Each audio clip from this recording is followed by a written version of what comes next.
Seventh class students will be continue with lesson second of history, page number 19, the Battle of Tarain. The battles of Tarain were fought between the forces of Prithviraj Chauhan and Muhammad Ghori. They clashed at Tarain in 1191 CE. Tarain is about 80 miles from Delhi. In the first battle, Prithviraj gave a crushing defeat to Muhammad Ghori, but Muhammad Ghori returned with better preparations and planning.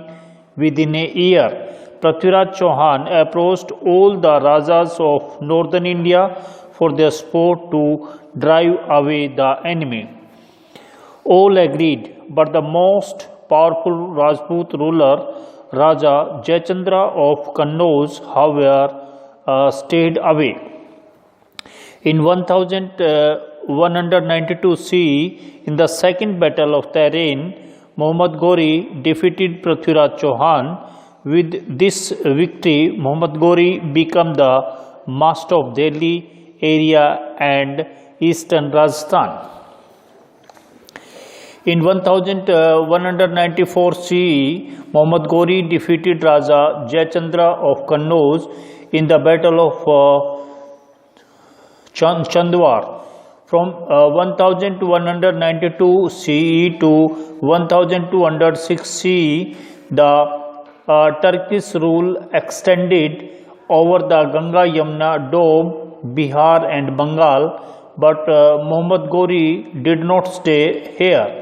He felt his trusted general Qutbuddin Aibak and Bakhtiar Khalji in charge of the conquered territory.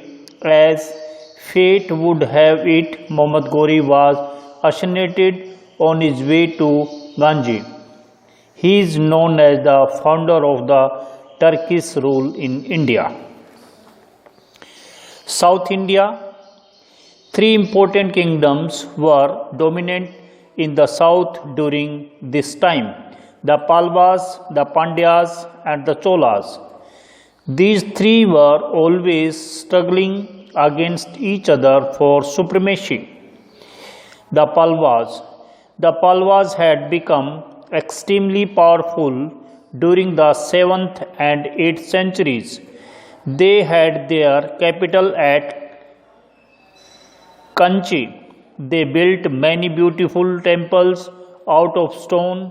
The Palwas were defeated by the Cholas in the 9th century and their rule came to an end. The Pandyas had established their capital around Madurai and were a force to reckon with. Details about their reason is given in the accounts of Marco Polo. The kingdom declined towards the 14th century. The Cholas.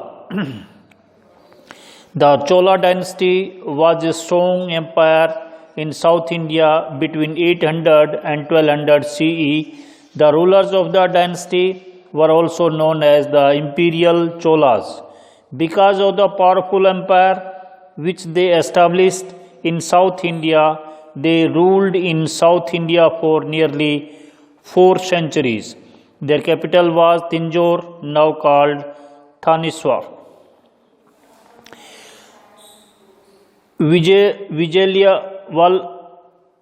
Vijayalaya founded the Chola dynasty. He built the town of Tanjore, a beautiful city of temple. He also built a temple of goddess Nisumbasudni.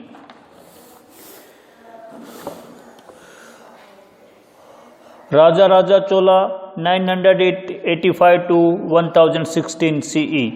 The greatest Chola king was Raja Chola. He was a brilliant commander. He was also called Raja I. He inherited a small kingdom, but within a few years it developed into a big empire. with an organized army and navy. The kingdom was gifted with, with rich resources, a good administrators that he was. He transformed all, reorganized the administration of the empire to control the trade with the Arabs on the western coast. Raja defeated the Cheras at Thiruvananthapuram. He controlled the Malabar coast by defeating the Pandyas of Madurai. He also controlled the Cholamandalam coast. Raja I realized the need for strong navy and therefore built a strong one. His navy was the best in the region at that time. He also occupied Sri Lanka's northern parts. He also defeated the Chalukyas in the Deccan. He sent his naval forces to conquer the Maldives Islands successfully. The beautiful temple of Brihadeswara in Tanjavur in Tamil Nadu was constructed by him. Rajendra Chola 1016 to 1044 CE. After the death of Raja I, his son Rajendra Chola occupied the throne. He continued with the policy of conquest. The empire became more powerful in the period of Rajendra Chola. He completed the conquest of Sri Lanka that his father had started. His army defeated the Cheras and the Chalukyas and then marched towards northeast, now modern day West Bengal, where he defeated the Palas. His army even reached Myanmar. People regard Rajendra Chola as Gan Konchola or the conquerors of Ganga. The word Gankoda Cholapuram is formed from 4 words, which means reed backward, means the city, Puram, the Cholas, to which was brought Konda, the river Gangai. It is believed that Rajendra Chola filled the entire temple tank with water from the Ganga.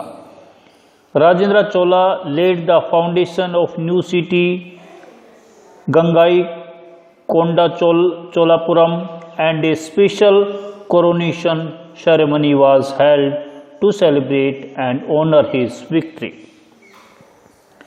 Rajendra Chola's most adventurous campaign was in Southeast Asia. For trade, Indian ships and had to travel through the state of Molucca, which was under the control of the kingdom of Sri Vijaya. The merchants were greatly affected by him. By this, they appealed to Rajendra Chola for aid. Rajendra Chola sent a large fleet against Sri Vijaya, who was defeated by the Chola navy. The trade was resumed once again and the Chola dynasty flourished as a result of it. The successors of Rajendra Chola continued to fight against the neighboring kingdoms, but as it always happens, continuous wars need resources and wealth to carry on. The huge expenses on wars affected the Chola treasury adversely. The weakened the Chola Empire toward the end of the 13th century. The Chola Empire declined. Chola trade.